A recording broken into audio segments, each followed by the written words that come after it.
right? It was like, now people can understand me. Now then these kids are telling you, hey, do this, you can do that. Or if they're making fun of you, you can comprehend, like, oh, they're picking on you. Or if they're bullying you, oh, they're actually being mean, they're not being nice. Right. So you're able to decipher that. So what was that like? Were you bullied?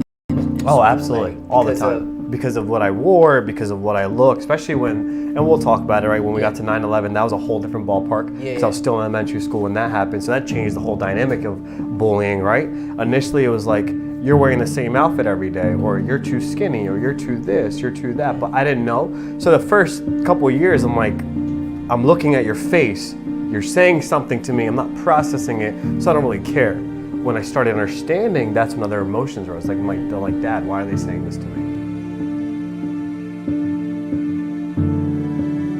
What's going on? What's going on? What's going on? It's your boy Kenneth Allen Thomas here once again on another episode of the Kenneth Allen Thomas Show. I got a very, very, very special guest with me today. My man Sakib is in the building today. Listen, y'all gonna hear a lot about him, his story, his testimony, and everything that is going on in his life, and how we can help you guys get to that next level. For those that need that encouragement, for those that need to build on that faith, you need to have that unshakable faith, that unshakable wisdom, all that good stuff. Listen, it's going down today. But before we get to that, today's episode is brought to you by, yes, nobody is coming to save you how to lead through a storm. Okay, some of you guys are either in a storm, you're coming out of a storm, or you're about to go into a storm, all right? One of the three is happening in your life, and this is the book to help you get to that next level. Real quick shout out to my man Matt in the back. Matt in the back is on the cameras and everything right now. So shout out to my man Matt in the back doing this thing, all right? I think that may be his at name or something like that. Matt in the back. We'll get to that later. But listen, everybody, check it out. I want to get to my guest right here, my man Sakib, who is not originally from this country. His family is not originally from this country. His family is from Pakistan, correct? Yes, sir. Right, Pakistan. And listen, I'm excited to hear, his story once again. I've already heard a little bit of it, but I'm excited to learn a little bit more about you. And also excited for the audience to hear, about you as well, too. And let's go back to like the beginning, right? Let's go back to the top. So you come from Pakistan, and really quick, we met, right? We met at a Tony Robbins Business Mastery, seminar that was virtually actually in the summertime, and then we connected even more at the Tony Robbins UPW event that just passed this past November. Yep. So we connected and vibed and everything a little bit more, and I got to know him. I wanted to bring him to you guys. I thought he has an amazing story. All right. But with that being said, listen, I man, appreciate you. Introduce yourself.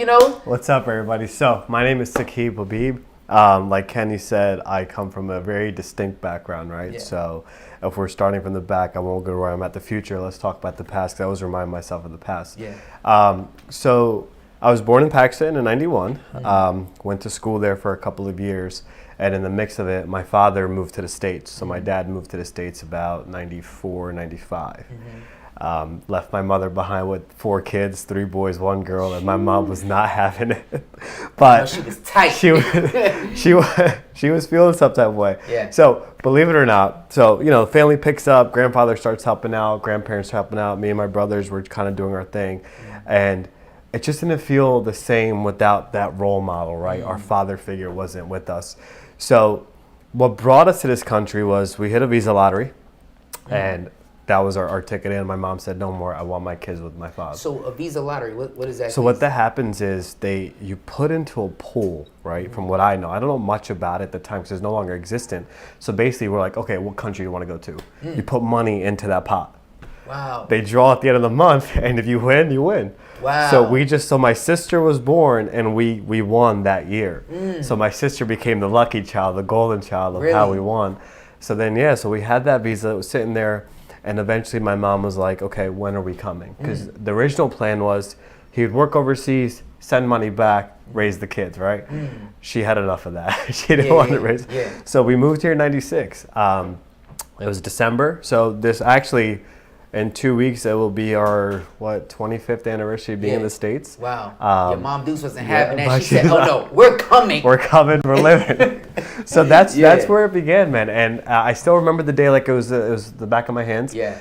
The 4 of us with mom, we spoke no English, not a lip of English, no idea what was happening. I'm confused and what is this thing and where are we going, right? My siblings are the same way. So wait, how old are you at this time? You're like... At this time, I'm 4. 4, yeah, okay. 4, no idea what's happening. Is this plane going? I didn't know what a plane was. I just knew we had to get up on this thing, sit there for, it was a 23-hour flight basically. 23 hours. Yeah, so we get there, it was a first time flying, landed in JFK, and that began our journey. When I come down, so Pakistan itself was like, it's slower, right? There isn't much traffic. Their airport doesn't have traffic that we have in JFK, right? We get there and I was culture shocked. People are going left and right. People are running. I'm like, what is going on? And why are they? What's happening? Why aren't people calm? Starving. I'm hungry. We're freaking out. And that's where it began. But we had no sorts of like communicating. Like, Mom, I can only speak to my mother and my siblings, right? No one else knew what we spoke about. Waited for our father, and then we started here. We moved right into Yardville, and then into Hamilton, and built ourselves up. So it was just that initial experience. You go from, so Pakistan's streets weren't really roads, right? There were dirt streets at the time. They were going there. They had smaller cars. Like, you could literally fit 3 people in a car from how small the vehicles were. The pollution, the air, everything else was the same for the most part. But the streets, the houses, like, we used to live in a mountain, and our house was like on the side of a mountain, going up to more houses up top. Wow. And then you come here, and it's like all the houses are the same street. I'm like, whoa, this is different. And it was like one house, you skip a couple blocks, another house, right? And here there's a house after house after house. There's no open land, there's no open fields. So it's just kind of adapting to that. As we're driving by, we're looking at the windows like, that's the tallest building I've ever seen, because the buildings there weren't that, I mean, now it's a little more advanced, but when I was growing up, they weren't there yet. They didn't have these streets, they didn't have the luxury vehicles. The roads were real tight, and that was it, because you were expected to walk. You weren't really expected to drive. So then we drove 2 hours, made our way back to Jersey, and we've been here since. Wow. That's so it was pretty crazy. It was unreal. I couldn't go there. So you, your brothers, your sister, right, don't speak a lick of English. Nope. Nada. Nothing. And so what's the tree like? So are you the oldest? No, so I am the 3rd in line of the boys, and my sister's younger, Okay, so what's the separation? Like, how old is your older brother? He is turning 35 tomorrow. Okay. So we're about like a year or two. Yeah, we're a year or two apart, all of us. Wow. We just one after the other. My mom had them all out, and then that was it. Yeah. So we're all like pretty close. No, she was ready to go. And that's how the culture is. They just keep like, they just pop kids out left and right, and that's it. Be fruitful and multiply. That's it. Reproduce. So. That's right. So all right. So let's jump ahead a little bit. Okay. So what was like school like? What was like certain things like that, like for you guys getting into just adapting to this new world? It was hard.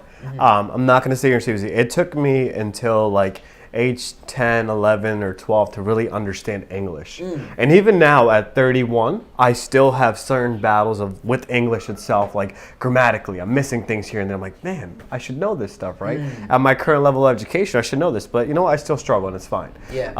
Going through elementary school. I mean, you can't tell. No. I try to play it off, but something like, oh, I should have done that, add that problem here. But elementary school was probably the biggest challenge, right? I started kindergarten here, so believe it or not, I went to school in Pakistan. I got kicked out.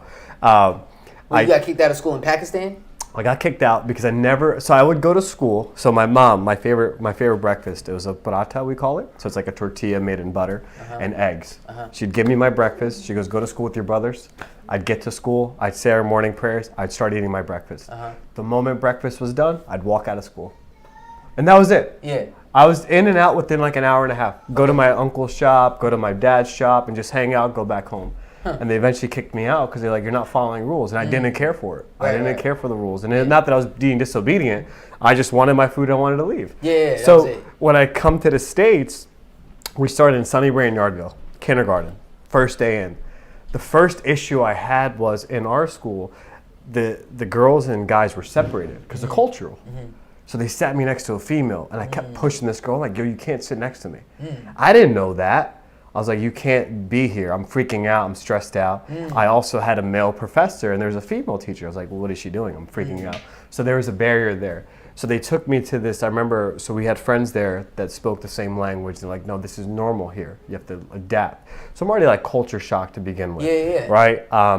Poor kid. Aside from that, right? Like, you put me in this position. Right. I can't speak your language. Yeah. I don't know why she's sitting next to me. So why are you forcing her next to me? They kept moving her desk back, and I kept pushing it away. Right. So then they finally took some process going in. And I would say that my initial kindergarten teacher lacked a little bit of patience, right? She wasn't patient enough to understand that. So her initial thought was, let me get this kid out of my class because he's disobedient. He doesn't know what he's doing here. Well, no, I didn't really understand. I came from a different cultural background where like men and women don't sit together. Right. So it's like, that was her initial instinct. So then they got me into the 5th grade. That girl told her what it was. So then they bumped us out of the normal class to like ESL, English as a secondary language, for those of you who don't know that. So that was basically learning your phonics books and stuff. But then I became isolated from the bigger crowd of kids. So I was like that special kid. And I would have to go through elementary school as a special kid, and I would jump in with the classmates randomly, then go back out of the school. You know what I mean? So it was just such a awkward position to be in because in ESL, there was like 6 of us, but we all spoke different languages, and none of us knew English. No, yeah. So so how does that work? So we couldn't talk to each other. Yeah. We had one professor that would try to teach you A, B, C, D, but like she didn't speak our languages, so she couldn't really communicate when we struggled. And then they would throw you back in with the hounds in recess, lunch. So you said that they were frustrated. They were, these teachers were frustrated and stuff like that with you guys. So, and you didn't learn how to really, really speak English until like 10. Yeah. So it took you roughly like 6 or 7 years to learn this language. When you got the hang of it, what was the feeling like? It was joy, pure joy. It was like you went from having no voice to a voice again. Wow. Right? It was like now people can understand me. Now then these kids are telling you, hey, do this, you can do that. Or if they're making fun of you, you can comprehend like, oh, they're picking on you. Or if they're bullying you, oh, they're actually being mean, they're not being nice. Right. So you're able to decipher that a little bit more. So what was that like? Were you bullied in school? Oh, absolutely. Like, all the time. Because of what I wore, because of what I look, especially when, and we'll talk about it, right? When we got to 9/11, that was a whole different ballpark. Because I was still in elementary school when that happened. So that changed the whole dynamic of bullying, right? Initially, it was like, you're wearing the same outfit every day, or you're too skinny, or you're too this, you're too that. But I didn't know. So the first couple of years, I'm like, I'm looking at your face. You're saying something to me. I'm not processing it, so I don't really care. When I started understanding, that's when other emotions arose. Like, they're like, Dad, why are they saying this to me? Or like, Mom, why are they saying this to me? Or to my brothers, I'm like, yo, this kid said this. So we were very tight-knit as siblings, and my brothers were like my backbone, right? We would defend each other. We would defend my sister. And then as we started making friends, as people started meeting us and understanding who we were, that's when things changed. When I made like my first core group of friends, the ones that like they're there. That's when it's like, okay, then you have someone as a support group, and then you could communicate with them, and they're going to defend you. So it was very interesting to go from a stage of like, I don't understand you at all, to like, wow, I understand you, and why are you saying that? Because I'm not used to that. Where I come from, we don't do that. Everyone's on the same level. We respect each other. Yes, every country has their bullies, but the schools I went to, the places I adapted to, I was really well respected for my family's background and how we were, because how we were brought up. So it was a whole new dynamic there. And it's like, I'm not that way. Why are you that way? And that's when it started to really get my wheels turning. Like, how did that give you any type of tough skin? Absolutely. Yeah. Oh, 100%. You learned real fast of how you have to adapt and understand that this isn't your country. You can make it your country, but this isn't your motherland, right? My motherland is going to be Pakistan, overseas, but this is where I'm going to create my empire and my root, and I got to be a man about it and face those things and just have those conversations. And if it led to fist fights, where sometimes it did, great, we're going to have a fist fight to duke it out, and that's what we did, you know? It's crazy because for me, I was the skinny kid. Right, Skinny Kenny is what they called me, right? Skinny Kenny. They used to call me the little Ethiopian boy, and I'm not even Ethiopian. Right, but you remember back in the day they had those commercials with the kids that are in Africa and stuff like that, and they were like, donate to this this charity, and like. Kids used to call me like that. And I'm like, dang, like, you know what I'm saying? I gotta be the kid that got the flies and all this other stuff. Absolutely. But you learn, like we said, like, you gotta have that thick skin, right? Because there are mean people everywhere you go. Yes. Right? It doesn't matter if you're a kid. It doesn't matter if you're an adult. It doesn't matter if you're a teenager. It doesn't matter even if you're old. Like, people are just going to be, mean regardless because of their own personal issues or their own upbringing and how those parents particularly raised them to be, right? So in my case, it was more so I was the quiet kid. I didn't say much of anything, right? But I did have this this look on me, like this "don't mess with me" type of look. Because it got to a point where I'm like, I'm not going to keep taking your crap. Yes. You know what I'm saying? Absolutely. And you get to that point. I'm sure that you got to that point, like you said, it leads to fist fights and things in that nature, right? So how has that particular thing, helped you along the way in your journey here in America and I think it's just in life? Absolutely. It's reminding myself of where I've come from and what I don't want to be and what I don't. So I have 7 nieces and nephews, alhamdulillah, right? I do not want them to be that way either. Yeah. And realizing that thick skin has gotten me through all the obstacles that I've dealt with for the last 10 years to get to where I am at today. Yeah. As an entrepreneur, as a business owner, and realizing that those were the conversations I was having with individuals at age 5, 6, or even in the 6th grade, 7th grade, that remind me of like I've been through some worse positions. Even, you know what I mean? Yeah, so it's just that remindance of like I've dealt with some pretty tough things. I think one of the hardest tasks, even till date, I will still say, is learning English. Coming from having a background in Urdu and Punjabi, it's all I really spoke, and learning a whole new language. And never losing my own native tongue. That's a blessing of my parents, and that's what they enforced us to do. I was like, if I get through all that and get through all these bullies and them throwing things at you and pushing you to the ground and laughing at you, there's really not much I can't left to do. You know what I mean? Right. So I love people that speak multiple languages. Yeah.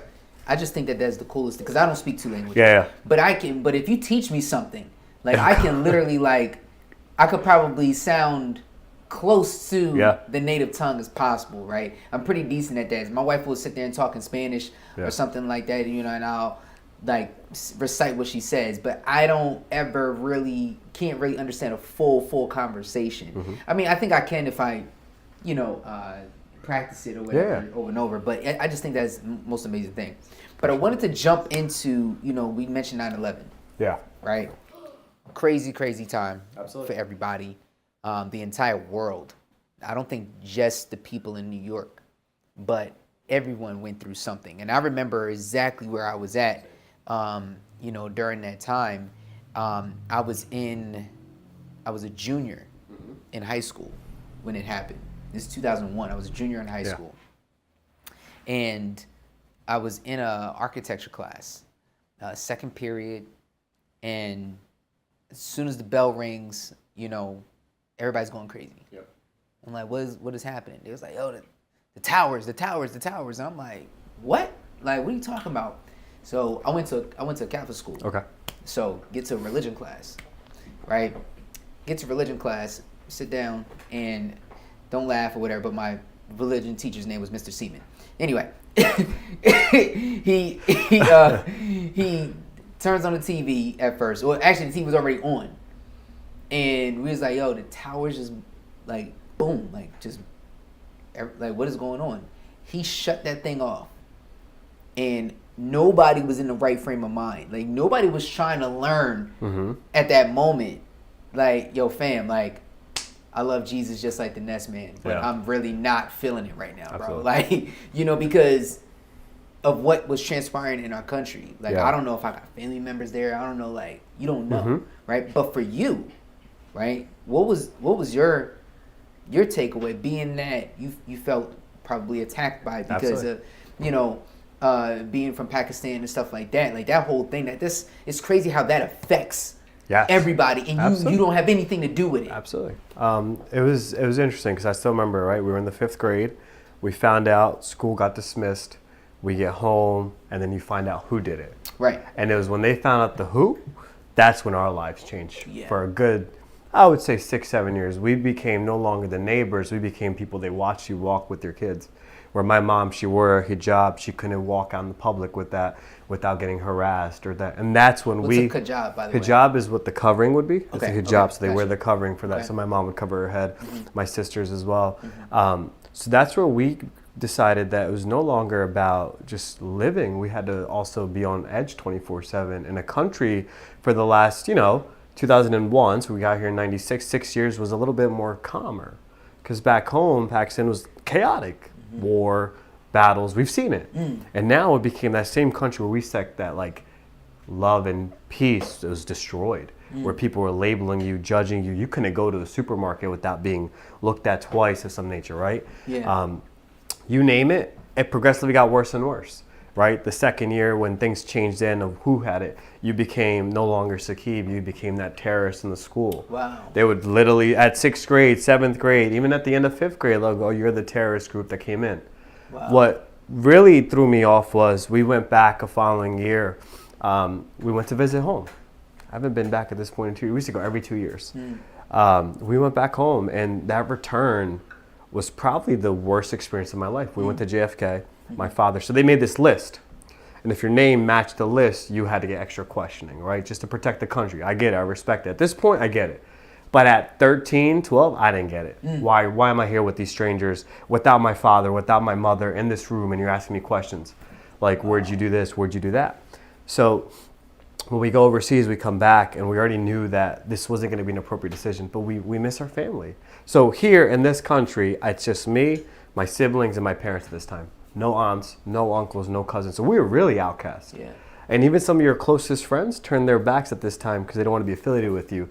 Because you match the skin color of those people that attacked the buildings. You are the same ethnicity, or you're in the same, country region. So it was different. So I remember, fast forward, we get to the trip, we come back, we had a great time. And I remember it because for me as a kid, I was like, what's going on? We were stopped at JFK. My name matched a terrorist name. I was 13, 14. And they pulled me and said, hey, we have to ask you a bunch of questions. And I'm terrified. I'm like, can I bring my father with me? Like, we'll bring him in when you're ready. I was like, well, I'm ready now. I can't go alone. I don't know what I'm doing. Every question they asked me, they knew the answer. It was to figure out if you knew you. And you would second guess yourself. I'm like, am I really going to this school? Am I in this high school? So it was just terrifying because I'm sweating. At this time, it was heavier too. So I'm like, I'm breathing heavy. I can't breathe. And I'm just like panicking. It's a dark room. They're asking you a bunch of questions just to confirm that you are the person that you are. Wow. You leave the airports, they check your bags, they randomly things. So it was just no longer the same. So I personally hated traveling. I was like, I don't want to go back home anymore. And I was like, it's not worth it for me to come back to the country I live in and realize that. And then when you go overseas, that's when you're also a target though, because for me, because I learned English so well, I have an accent when I speak Urdu and Punjabi. I also have a hard time pronunciating certain words. So then I became a target overseas saying, oh, he's a foreigner kid. He's not from here. He's not one of us.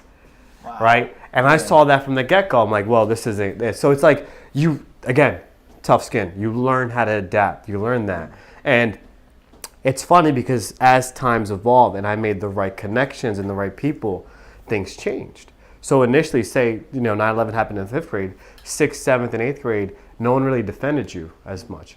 But the moment you got into high school, the moment I met the kids on the soccer team, we're very friends, then the defense came in like, that's not what you call him. That's not who he is. We know the real him. You're judging him based off of stuff, but you don't know who he is and the person he is.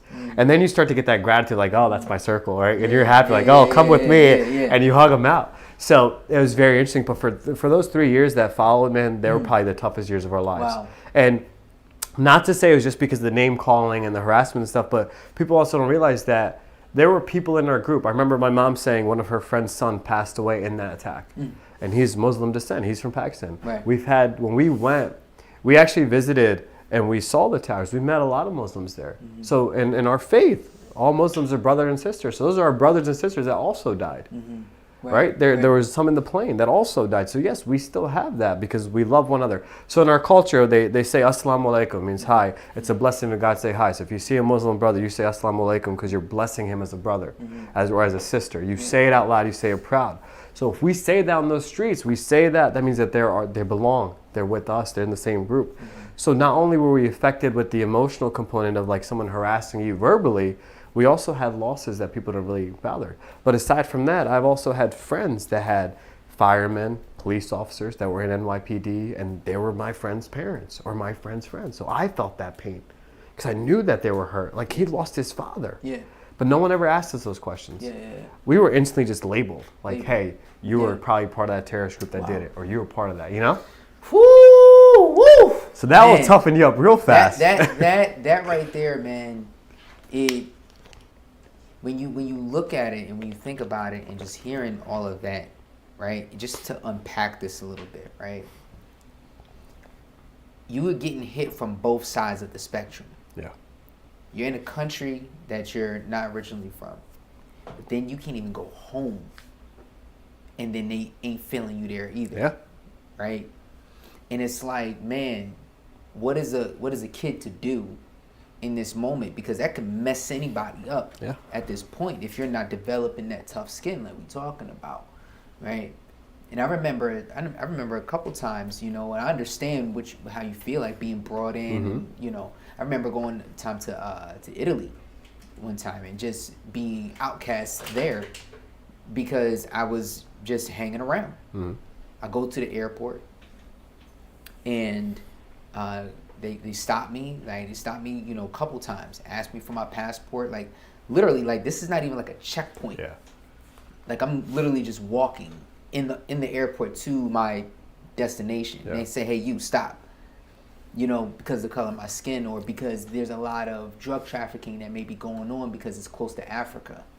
You know what I'm saying? And, you know, so I understand it's just like, man, like, and then you get brought into questioning, and I'm just like, wait a minute, like, I'm here for, like, work. I'm here for I'm doing something, like, they ain't got nothing to do with what you talking about. You know what I'm saying? So, you know, how did your mom feel, your dad, like, your brothers and sisters? Were you guys all feeling the same type of heat?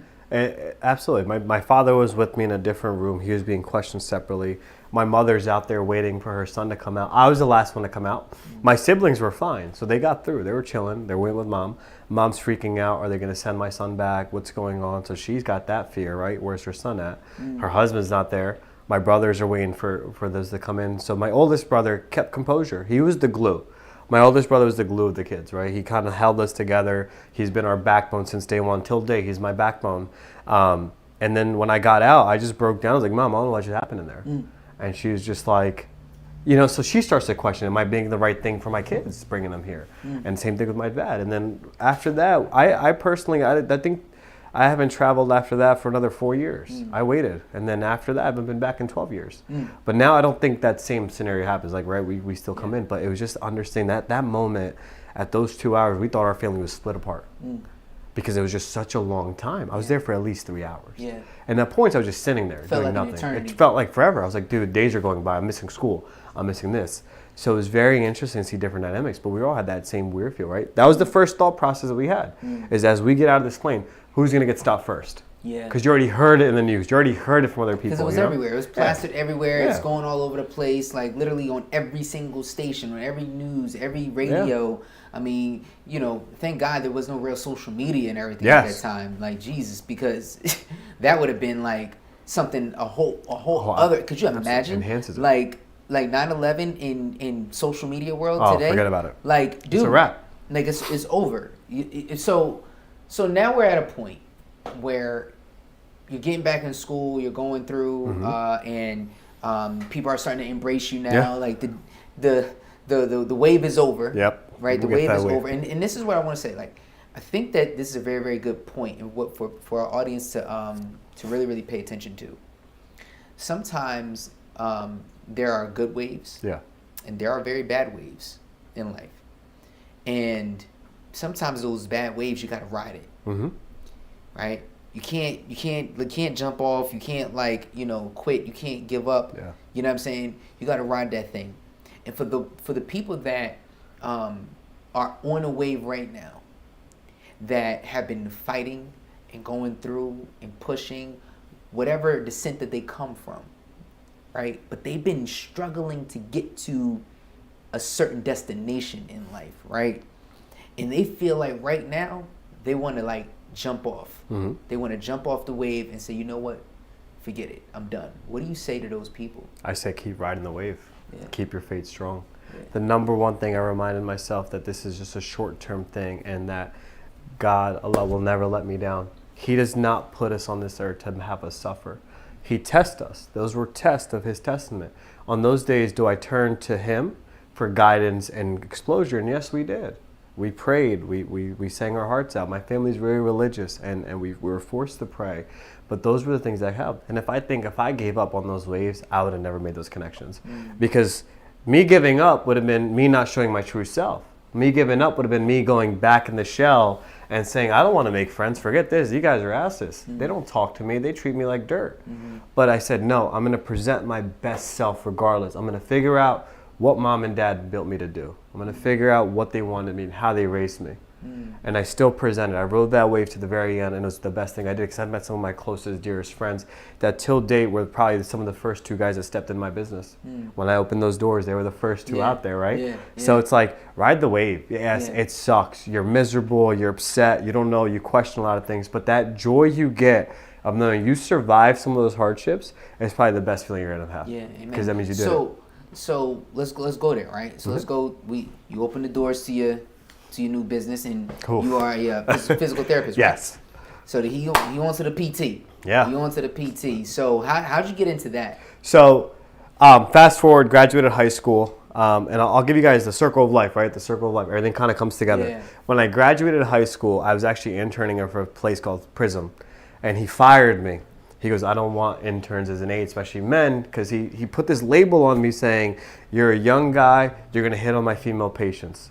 So it was interesting. I'm like, okay, fine, I respect that. I went back to Ms. Bauer, my athletic trainer. I'm like, yo, he didn't hire me because basically what he said. And it's his low. She goes, it's fine, don't worry about it, we'll get somewhere else. But I was like, he was so miserable as a physical therapist. I don't want to do that. So like, I'm gonna go to med school. My dad wants me in med school, I'm gonna go that route. So I went to Ryder first, studied pre-med. I was very heavy in high school. I was heavier than this, and I didn't like how I was feeling. And I remember one time as going to Ryder. How heavy? Like I was 200 heavy, plus 200 plus heavy, to the point where, you know, belly out, couldn't breathe, I was bulky, whatever. And I got a part-time job to help pay for college. That was my mindset. So I was at Ryder, I worked at the Cracker Barrel, and one night I got sick. And that was the turning point of like, I need to get myself healthier. And I worked at the Ryder SRC at the gym. I met some great people. Those are my best friends till date, right? Nick, Brett, Rich, they were great. I went up to Rich one day, like, can you teach me how to work this out? So he spends like 30 minutes teaching my abs. I couldn't walk for a week. I was like, dude, this is terrible. And I was like, okay, that's motivation. I need to get better and get better. So my second year at Ryder, I realized that I don't really like med. I don't want to go this route. I transferred out because Ryder became more social. I was very introverted. I became too extroverted out of that gym. The gym was my comfort. The gym was like, it made me feel like I was the king of the world, right? I was happy. I was working out. I loved it. And I was addicted to the success of it.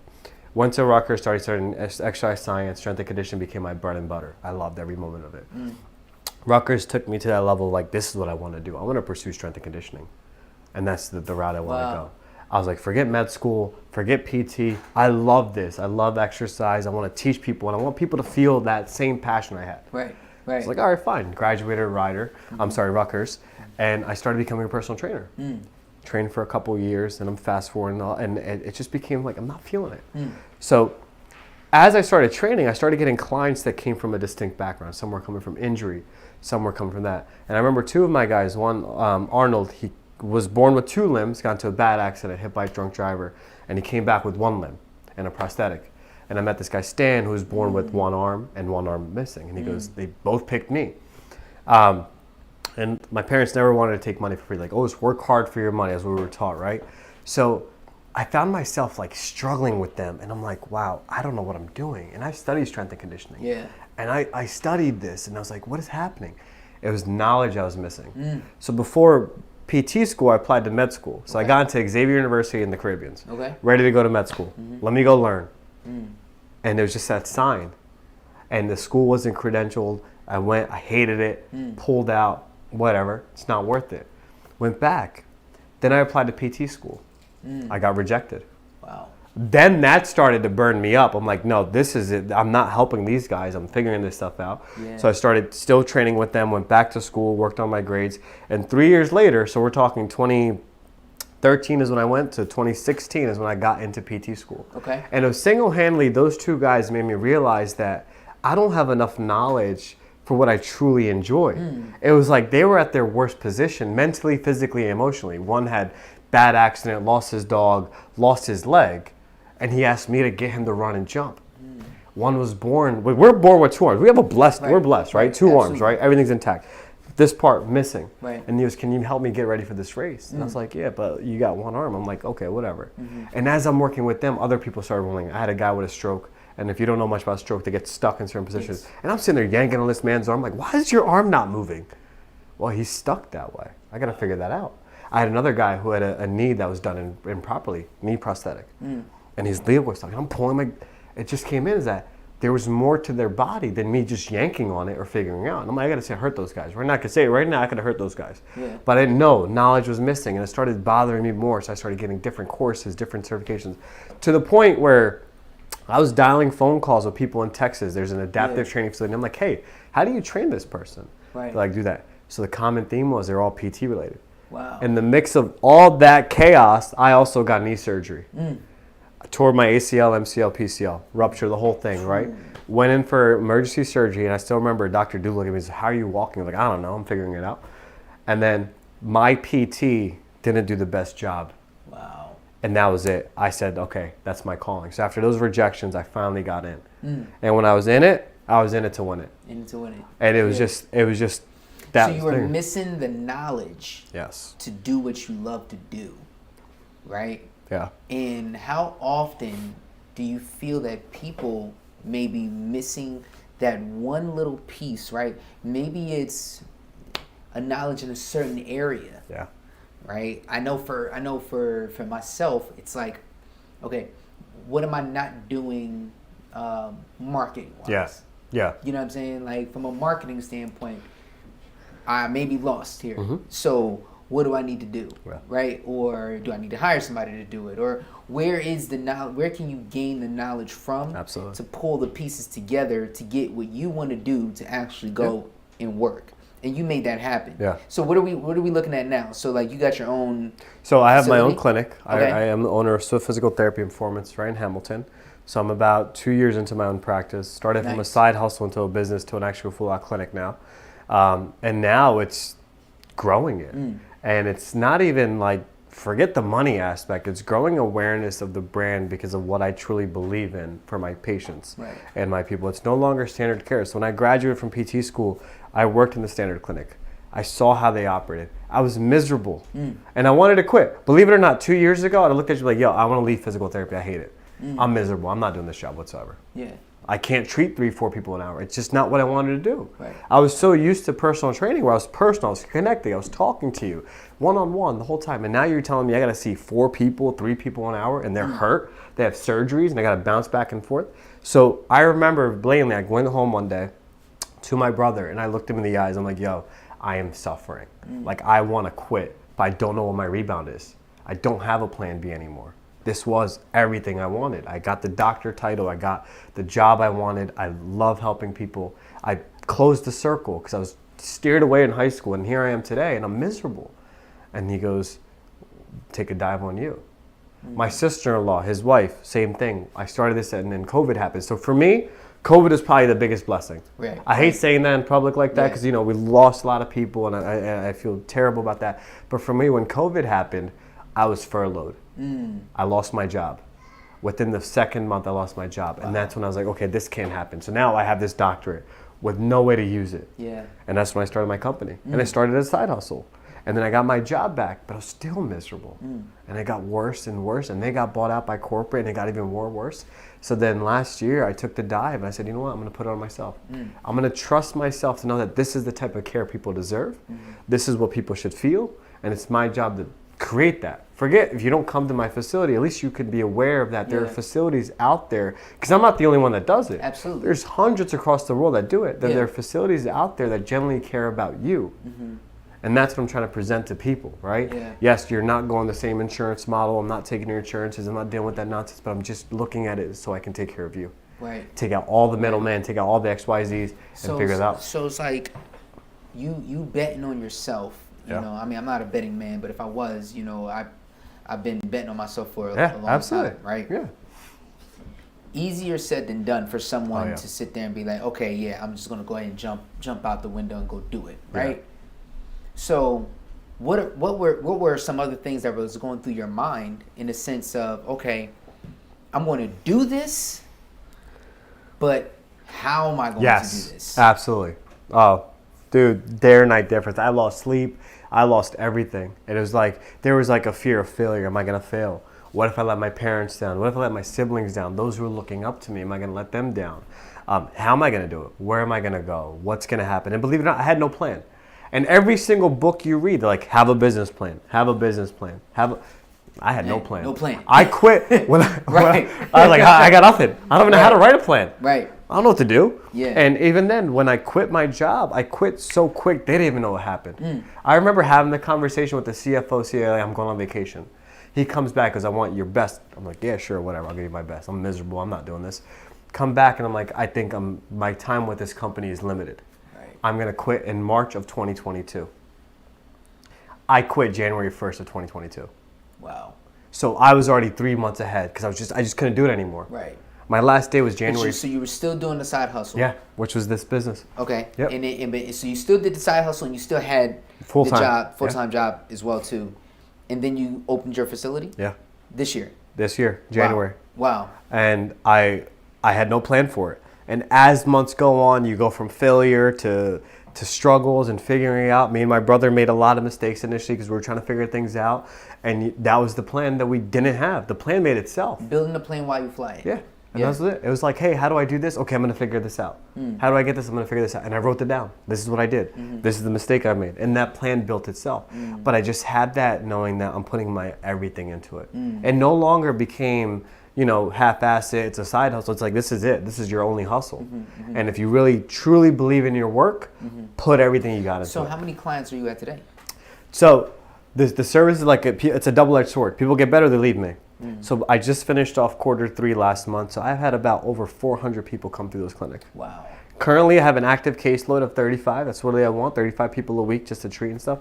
But that means there's over 400 plus people that have been through me, have done well, and are living pain-free and happy. And dude, that's the best gratitude I can get for. Right. Because that's what it's about. And the last clinic I worked for those 2 years, I saw over 10,000 people, maybe, right? Not 10,000, but thousands of people. Yeah. And of those thousands of people, there wasn't the same glory, Right. So you don't necessarily have the model where you have a repeat customer in a sense. No. If they're a repeat customer, they love me, they want to stay. My goal is, if you come with knee pain, I'm gonna get you out the door as fast as I can so you can go live your life and bring someone else in. Right. That's the model. Right. That's what physical therapy is about. It's our job to get people to do stuff they love to do. And that's it. You don't need us for life. The people that have been coming to me consistently every week, they're great, they're loyal, they love me. They have issues, we can keep working on fine-tune issues, and we can keep touching base with them, right? And we can do that. A lot of them becomes more exercise-based. And I love those guys to death. Most of my clients are in and out within 6 weeks. Once a week, they're out the door. Next person comes in, great. There's weeks when it's slow. That's when I really got in my own head. I'm like, wow, I'm not making any money this week whatsoever. But then I'm like, yo, take a break. Last week was busy. The week before was busier. The last 6 months been hell. Take a break. Relax. It's okay.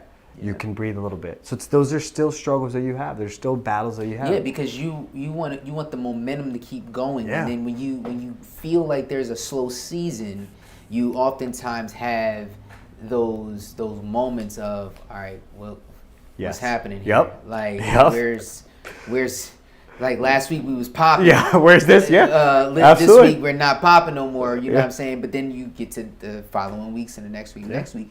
So, but that is the hardest thing about being an entrepreneur. Yeah, absolutely. Right? I think one of the hardest things for me of being an entrepreneur is not only, you don't have any kids, right? No. All right, so let me tell you though, hardest thing for me as an entrepreneur is being able to move forward and make sure that the kids are okay, make sure my wife is good, making sure the house is straight, making sure everything is like in a position where, we're right on track. Yeah. You know what I mean? Yeah, absolutely. Sometimes you have, moments like we have right now, right? My kid is crying right now, if y'all can hear. But, you know what I'm saying? We have moments like that where it's just like, okay,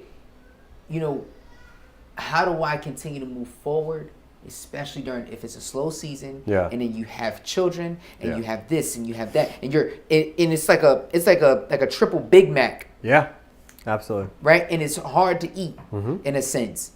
And how does someone dissect all of that and say it's still going to be okay?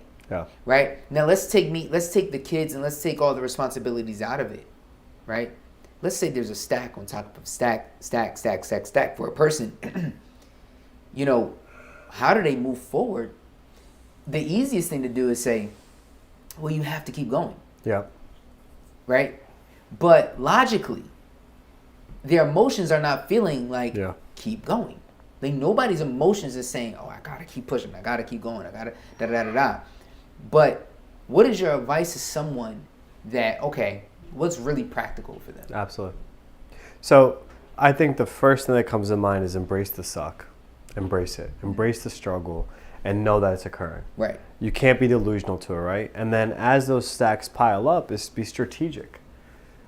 We can control certain things and there's things we can't control. All the stuff that I was trying to focus on initially were things that were out of my control. I'm like, I need to bring that in my control. Just let it go. Reminding myself to let that go, like it's out of it. Let me control my controllables. Let me figure out that, okay, I have this bill coming in. I got to do this with the rent. I got this client that's probably going to drop off here. So initially I was struggling because every week was different. But then I was like, I got to be better with my plans. I have to map out my plans for these patients and strategize like, hey, these two are going to be done by this month. That means I got to fill someone in with this week and get them in that schedule. So it's getting one step ahead every single time. Yeah. And now at this point, I'm 3 weeks ahead. So now fast forward 11 months, I've learned to be 3 weeks ahead of that, right? So it's just taking that extra step and planning better. So what was your steps like from a marketing standpoint, right? You had the market. 400 people is a lot of people. Well, yeah. You know what I'm saying? So what were your steps in marketing that to getting your name out there even more? I went to every event that you can possibly imagine.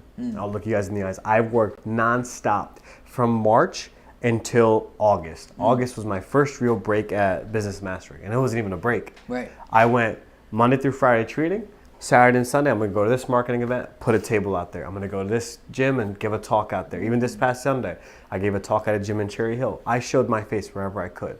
It was creating awareness for my brand because no one knew I existed. No one knew I was in this CrossFit facility on the second floor. I had to create that awareness. Right. I ramped up my social media marketing. I started telling my patients, hey, if you feel good, speak about me. Please, do me that favor. Yeah. Give me a testimonial. Give me this. Because if you want me to thrive in this business, help me out too. So marketing events, where can people find marketing events like this? Like Facebook, Instagram? Yep. So in Hamilton, we have what's called a group called I Belong to Shop Hamilton. And they've been definitely a big part of like helping me create these events. Then there's Hamilton's Happening. Every single city in New Jersey, in any country, state you live in, has groups on Facebook. Right. They also have the township. A lot of Hamilton Township's marketing events go through Hamilton Township. So you call up like, hey, what's going on in the town? Call up Lawrenceville, call up Princeton, like, hey, can I come in? Can I pop in? So it was just that. A lot of the events were self-created. I went to my friends that had facilities like, hey, can I give a talk in your facility? I just want to talk to your members about pain-free with shoulder pain or whatever. Certain gyms I went to. Other ones I've just popped up in the mosque. I'm like, hey, I want to come talk to our brothers about back pain and prayer or knee pain and prayer. And then as people started seeing me do more and more people started reaching out, hey, we have this, you want to be a part of it? We have this, be a part of it. And I really started learning to use my circle more advantageously. That's right. A lot of people that are in business, small business owners, opened a lot of doors for me when I spoke to them about like, hey, what did you do? I went to the guys that were most successful, 15, 16 years of business. I'm like, hey, how did you get from year 1 to year 16? What were you doing? What events were you a part of? Right. And they gave me a list. Because the beauty of small business owners is we don't want to see someone else suffer. Right. We don't want to see someone else crash and burn. So we're going to help you as much as you can. Yeah. There isn't a single business owner I met today that wouldn't help me. Absolutely. And that's the beauty of being a small business owner, Yeah. you know? Yeah. So, absolutely. That's so dope, man, because I think like we need to pull on each other more, you know, because it is like this kind of like we're like a union, yes, in a sense. Yeah. You know, like we have this league of generals or whatever where we are like all like pulling for each other because for real, we make America run in a sense. You know what I'm saying? And believe it or not, we actually do. Like the small business owners help America run. And I love the fact that, you know, getting out there more, putting your face out there more, going to this circle, this town, that town. Because I remember as a dancer, like we was everywhere. Yeah. Every single event we were at, every battle, every dance competition, we were just out there pushing as much as possible to get the name out there. Now it's a little easier in a sense because you got social media. Yep. You can, like, for what I do, I can pull clients from anywhere. You know, like I got clients in North Carolina, or I got clients in California, I got clients in Florida, where virtually I don't have, you know, it works because I don't have to physically go to you. Yeah. In a sense, if you need coaching, you know, if you need coaching, come on and, like, let's get that coaching. And some of y'all need that coaching out there. You know what I'm saying? So stop playing. Matt in the back know what I'm talking about. You know what I'm saying? So listen, get that coaching. Shameless plug. But the fact is that, you know, in the same thinking, the same wave, use your social media. Yep. Like, I think a lot of people are afraid of, what are they going to say about me? Oh, yeah. Absolutely. What are they saying about me? Absolutely. Do I look stupid? Do I sound corny? Right? Do I sound this? Do I sound that? I think, like, social media is the pinnacle of public speaking practice. Yep. You want to learn how to really be a speaker. And people ask me this a lot. Y'all want to learn how to be a public speaker and stuff like that. Like, I say, okay, start talking. It's that simple. You know, start talking. Put yourself out there on social media, because the people are going to tell you, and they're going to let you know if they're feeling you or not. Yep. That's the fastest way to learn, because you're going to get feedback immediately on, you got crickets, ain't nobody feeling you. Yep. Right? Feedback immediately. Yep. Right? You getting feedback on, oh yeah, that was cool, man. Oh man, that touched my soul. Like, I needed that. Yeah. Right? You got those comments in there that was then say, I needed this today. And that's going to let you know if you're actually on the right path, because you know who you're actually talking to. Mm-hmm. You know, you start to build your audience and things in that nature. So now you're at a point where, you know, I wanted to ask you this. So all that's happening, what's next? My next is growth.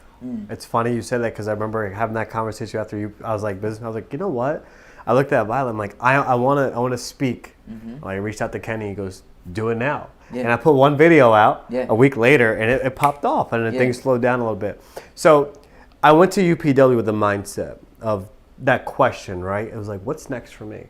What's next? What am I doing? So far, every goal, and not to toot my own horn, every goal I've written down, I've gotten to. Every outcome I've gotten to. And that's why I don't really do a lot of goals. I do outcomes. What's next is the next thing. The next thing is I've had visions of doing, you know, getting myself out there so people could feel the same passion I felt. Yes, I want to grow the business. I finally have a point where I hired my first employee to help me. I finally have a position where I'm no longer a one-man team. I have a two-man team. Mm-hmm. That's going to be the next step for my business, is growing that team and getting someone else the same opportunity I gave myself. Yeah. Meaning, in PT, burnout is really real. We have great clinicians out there that are suffering daily because they're working and treating 4 or 5 people that don't want to. I want to be a facility where people can come to saying, hey, I would love to work for you, because I know I'm not going to burn out. I'm going to take care of people. That's right. And that's the message I'm trying to portray out there. Aside from that, I want to give back to my community. I've been doing it with Brandon, his basketball team. I've been helping those guys out for a long time, and I want to continue growing that level. Yeah. And for myself, forget the business side, forget the motivational side. I want to grow myself as a person, because I don't think I'm dumb. I don't think, absolutely. And that's something I learned last week at UPW, speaking with you and everyone else, is like, I think there's more in me that I still have to find a way out of me. Yeah. And the only way out of it is doing it now and talking about the things I want to do and expressing that. But also what we talked about back in August, of being on a platform of some kind and putting myself out there and reminding and sharing my story. Because every time I meet someone new, they hear my story, they're like, oh, I love this. Yeah. Why don't more people know this about you? Yeah. And I'm like, I don't know. And I keep saying, I don't know. Yeah. And in my head, I'm like, wait, why don't they know? Yeah. And then it's like, I don't talk about it, right? Yeah. It's like, I don't present that to them. Yeah. No one knows the stuff that we talked about until I tell you. Absolutely. But it was just so happening so quickly with everything else going on. And now I'm like, I think UPW was like that. Okay. Boom. I got those 2 weeks off. That's right. I can strategize. I have a business plan now for next year. I have everything I wanted to do. Now, what am I missing?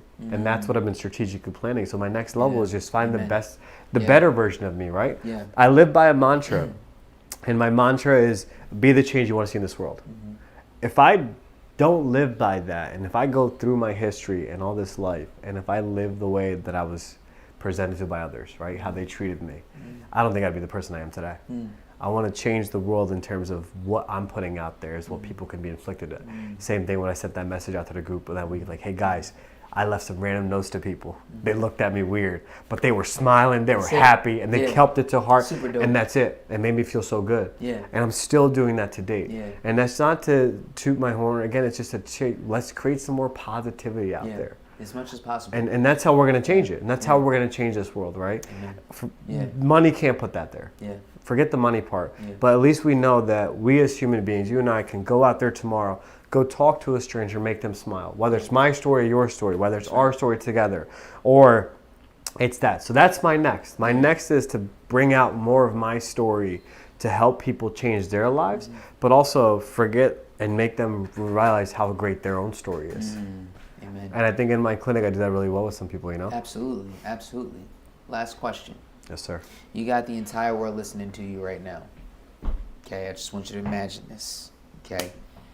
Everybody's listening to Saqib, and the world needs some form of encouragement. You got 8 billion listeners. What do you say to them for 2023? Oof. So for all the 8 billion that want to find their next level, so I'm talking to all you guys, I say go all in. Don't hold back. I know personally, as an entrepreneur, as a business owner, as a student, mother, son, brother, I've always held back with certain things. I presented different situations differently. And now that I'm at a point where I'm giving all in to something I'm truly passionate about, I can create that impact. So if you want to live a life of impact, if you want to live a life of joy and happiness, dig inside of you, pull it out, and go all into whatever you want to do. And if you really put it in there, there's nothing that's going to stop you. All in. All in. All in. All in. Listen, everybody. I hope y'all enjoyed that. I enjoyed this conversation. We're going to have Saqib back again. You know, he's going to be a special guest once again. Listen, guys, I need y'all. Saqib, where can they find you at? So I am Dr. Saqib Habib on Instagram, TikTok, Twitter, and Facebook, as well as Swift Physical Therapy and Performance on Facebook and my website. You got to make sure you put the doctor on there. You know what I'm saying? Put the doctor on there. All right. So listen, make sure y'all go ahead and follow him. We'll make sure that we have all his links in the description below. Make sure y'all like this video, like this, podcast, wherever you're listening to it. If you're listening to this on Spotify, Anchor, Apple, Google, wherever you listen to these podcasts, guys, listen, make sure you go ahead and share it with your mama, your daddy, your uncle, your auntie, your grandma, your grandpa, abuela, abuelo. Listen, share with everybody that needs to hear this message today, okay? You wouldn't be a good Samaritan if you didn't share it, all right? So make sure you go ahead and share it with somebody, because guess what? Somebody need to hear it, all right? So with that being said, make sure you guys go ahead and grab your copy of Nobody's Coming to Save You, How to Lead Through a Storm. Are you enjoying the book? I'm loving it. Listen, he's enjoying the book as well, too. So make sure you guys go ahead and get that, all right? Here's what we're going to do, okay? Anybody that is in this video right now, okay, depending on where you're watching this, all right, for this month of November, okay, if you buy a book this month, I'm going to match you, and I'm going to donate a book to CMO, which is Camden's Care Management Organization, to help teens that are battling mental health issues, all right? So you buy one book, I'm going to match you. I'm going to donate one to a teen. You buy 2 books, I'm matching you with 2 books, and I'm donating that to the CMO, all right? So make sure you guys go ahead and do that. The link will be in the description below. Get your books. It's going to change your life. It's going to set you on fire, going to another level. For myself, Kenneth Allen Thomas, my man Matt in the back, Guy, Nick, everybody else, the whole team, my wife, my babies, everybody. I love you guys. We'll check y'all next week. Listen, when we change the mind, y'all, we change the game. Yesterday is gone. Tomorrow, worry about itself. And today's all we got. And if today's all we got, you make sure you impact today the best way you know how. I love you guys. Check y'all later. Peace.